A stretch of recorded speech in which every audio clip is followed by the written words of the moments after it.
to more vlogs! Hi guys. So nag-crave tayo guys sa sa Milo. Guys, ginutom tayo bago matulog. So nagtimpla ako ng Milo guys. Malamig na Milo. Ang sarap guys ng malamig na Milo. So gusto ko pang magtimpla ulit guys kasi nainitan ako. Tsaka ayun, nagugutom ako guys, pero ayokong kumain ng tinapay eh. Gusto ko lang malamig. Bigla pa ako ng Milo guys, sarap ng Milo.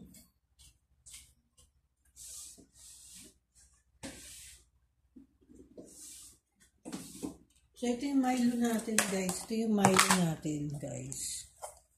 Milo natin, ito. So, sotin ko muna tong natin, guys. Yung ating palagay sa buhok. Ayan, guys. Ang ganda kasi nito eh. O, diba? May pin tayo sa buhok. Yan. Kaya lang, ayaw nyo umano, guys. Ayaw nyo kumapit. So, yan. O, diba? Cute, diba? Cute, no?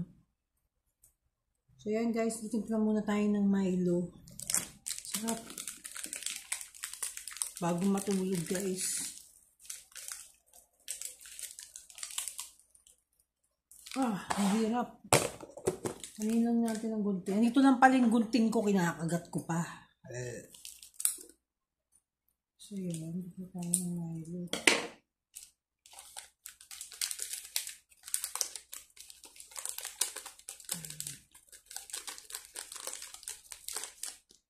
Parang pagod na pagod ako guys ngayong araw na to.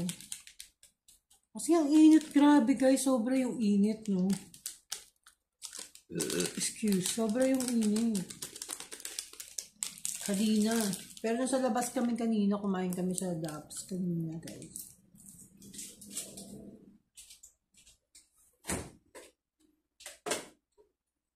So, may nung malamig yung iinumin natin, guys.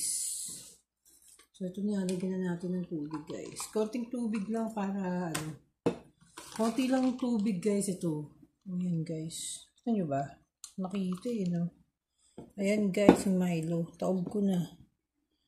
Ayan, yung Milo. Ay! Ayan, guys. So, yun yung Milo, guys. Ito, Milo. Sarap eh guys pag wag mo siyang masyadong hahaluin guys. Mas masarap yung nakakain mo talaga yung Milo niya.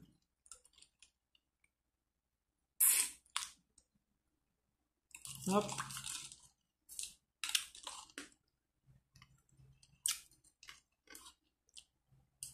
Sarap guys.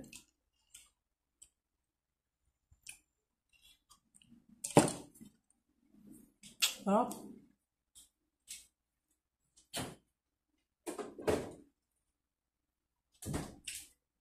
Tapos kwento ko sa inyo guys. Kwento ko sa inyo.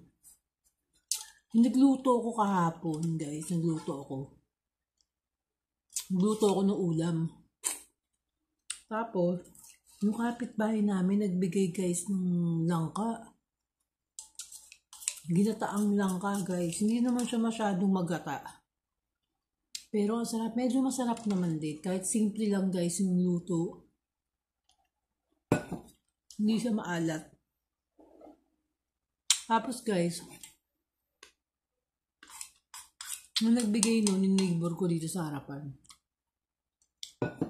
Yun yung kapatid guys. Yung kapatid ng pinagbilang ko ng property na to guys. Yun. Guys, may mga binibenta pang property dito. Baka gusto nyo, 350 square meters. As yung katabing-katabi ng property namin. Mura lang guys. Kaya lang tax deck lang lahat to guys ha. Pero legal naman yung tax debt niya. Kasi doon nagkapirmahan mismo doon sa attorney. Yun.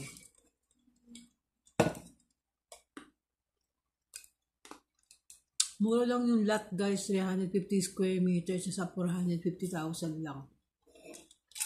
450,000 lang guys. Sobrang ganda ng lugar dito. Lapit sa dagat, pwede kang mangisda. Malapit sa bypass road. Sobrang lapit. Malapit sa mga, yun nga, yung talipapa kayo binibila namin. May mga tilapia, sariwa talaga. Tapos may mga naglalako rin dito ng mga isda.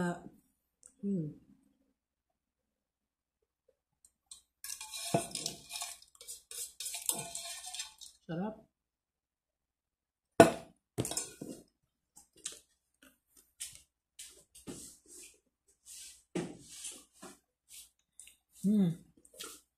Tapos nun guys, hindi na nabigay nga ng ulam. Kasi lagi ko silang binibigyan guys ng ng ulam sila. Panagguluto ko, spaghetti. Tapos may birthday sa kanila, nagbigay din sila. Spaghetti.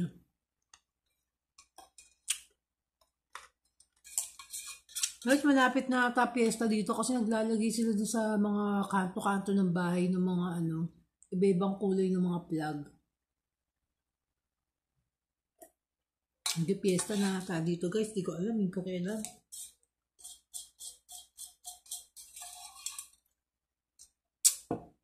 Ano? Umiiyak ang aso ko. Guys, nakakatuwa. Kasi yung aso namin, si Dora. Diba dalawa sila, si Dora at saka si Kalma. Si Kalma namatay, diba yung kapatid niya. Hindi nakasurvive sa init guys eh. Medyo na heat stroke yun eh. So ito ngayon, isa heat stroke siya tapos guys, puro siya galis. Tapos to si Dora, nakasurvive siya guys. Nakakatuwa na siyang aso. So pang nalilibang, ganun pala guys, no? Nakakatuwa yung mga aso. Talaga. Nakakatuwa siya guys, no? Konting makita siyang tao na kunyari pupunta doon sa gate namin. Naku, nawala. Magis yung ko. Nawala yung magis, guys. Yun, guys. Kaya lagay ko muna magis eh. Yan. Yan nga, guys, diba? Si Dora. Medyo siya. Ngayon, nakakatuwa siya. Nakakatuwa siya guys dahil tinatahulan niya na yung mga kapitbahay, yung mga guys. Meron lang talagang si Bantay talaga siya. Kasi si Bantay siya, nakakatuwa siya. Tapos pag aalis kami guys, di ba? Alis kami, tas darating na kami sa bahay. Kasi talagang nag-aabang na siya guys para makita niya kami. Nag-aabang na talaga siya. Nakakatuwa talaga siya guys. Nakakatuwa pala talaga magkaroon ng aso, no? Ng isang alaga. Alagang-alaga ni Mahal yun. Lagi niyang pinapaliguan, sinasabon para yung mga galis niya. Guys, natamisan na ako dun sa parang na-over na ako. Natamisan naman ako dun sa Milo. Ayoko na. Yun, tapos inom tayo ng tubig mamaya, syempre, gawash na tayo. Merong Quantumin Plus. Inom tayo ng tubig na merong Quantumin. So, yun nga guys, ganun. Katuwa na siya. Tapos tumataba na siya, lumalakas na siyang kumain, guys. Minsan, tinapay lang talaga siya sa umaga. Tapos natatawa ako kanina, guys. Natatawa ako dahil kasi nga, nasa kwarto kami kanina hapon. Tapos lumabas na kami dito mga 5 o'clock. Nagulat ako, nandito na siya sa may sala namin. Kasi hanggang doon lang sa pinto eh. Nakita niya siguro bukas, pumasok na siya. Nagulat ako guys, nandito siya sa loob namin, nandito siya sa sala namin. Nakakatuwa nga eh. Pero alam niyang mali yung ginawa niya kasi alam niya kasi na dun lang siya, hanggang dun lang talaga siya dun sa may labas. Sa may pintuan namin. Ganun. Tapos, pag pag nagtag-ulan na, nagtag-bagyo na, so doon na sila matutulog doon sa kubo. Yun, buksan namin kubo para di sila mabasa. Tapos, yun, yung ibon nga namin, sila uling, ipapasok ko doon yung kulungan para mas safe sila doon yung tagbagyo. So, yun guys, inantok na ako. Kaya uminom ako ng Milo, bigla ako inantok. Sa sobrang parang pagod na pagod ako ngayon guys eh. So, gusto ko lang bumawi. Tapos kaninang madaling araw pala, nag-brown out sa amin dito. Siguro mga 30 minutes siya nag-brown out guys. So, yun na. Hanggang doon na lang guys. So, pagod na talaga ako guys ngayong araw na to. So, ngayon nga pala, kanina nga pala yung kasal namin. Pero wala naman talagang masyadong ganap doon sa kasal namin. Oo, yun lang. Nag-celebrate lang kaming dalawa ni Mahal. Dahil sa, yun eh. Simple lang yung kasal namin. Wala kami mga invited na. Wala akong invited na mga kamag-anak ko. As in, kaming dalawa lang. Mahal. Siguro soon, pag nagkaroon tayo ng budget siguro, gawin na, imbitahin natin yung mga kaibigan natin, mga close friend natin. Diba? Pero mas inuna lang muna namin kasi guys na makasal na. Kasi sobrang tagal na rin namin guys, ni Mahal. Yeah, finally, nakasal na rin kami. Yun.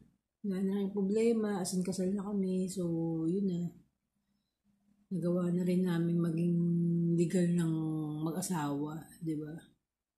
So, hanggang doon na lang guys. Hanggang dito lang muna yung mga kwento-kwento ko. So, magpapahinga muna ako guys. Kasi talaga yung mata ko. Namimigit na yung mata ko guys. Naantok na talaga ako sobra-sobra.